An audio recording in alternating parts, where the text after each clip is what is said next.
तुझ्या या म्हाळसेच्या रूपाबद्दल एक सत्य आहे।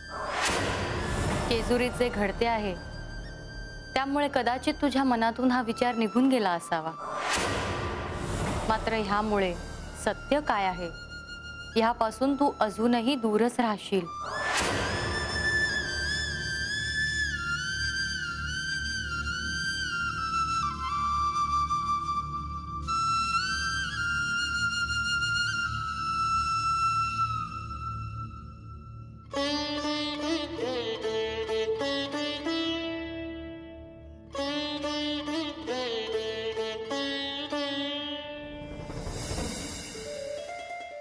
मला भेटायला आली होतीस आणि परत गेलीस असं कळलं।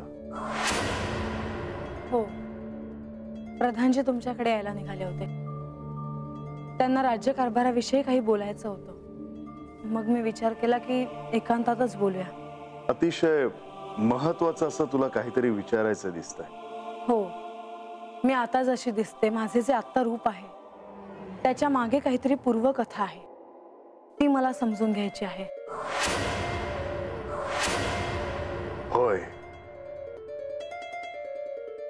तुझे हे असे दिसणे हा केवळ योगायोग नाही, तर ते विधी लिखित होते। त्यामागे निश्चित अशी कथा आहे। मला ती कथा ऐकायची आहे। पण तुला हे कोणी सांगितले? मला कळले हे महत्वाचे। बर, मी सांगतो तुला। एक अशी एक घटना घडेल की ज्यातून तुला एक संकेत मिळेल। त्यातूनही जर तुला बोध झाला नाही तर मी सांगेन तुला। पण मला हा संकेत कधी मिळेल? ह्या क्षणापासून कधीही। मला प्रतीक्षा नको आहे। मासा, उद्या तुझ्या आयुष्यात एक अशी घटना घडेल की त्यातून तू एका निष्कर्षापर्यंत पोहोचशील।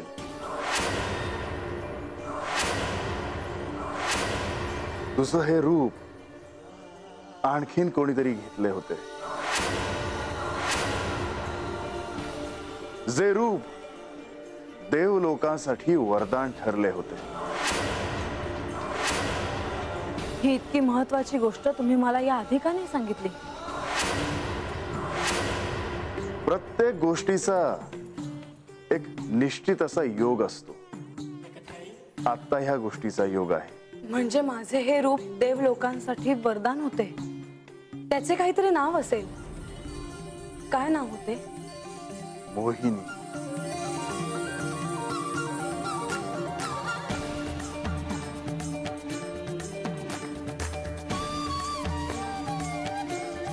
म्हणजे माझे हे रूप मोहिनीचं रूप आहे?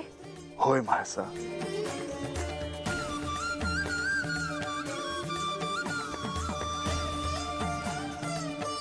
आता मला काय संकेत मिळतो आहे याची उत्सुकता आहे।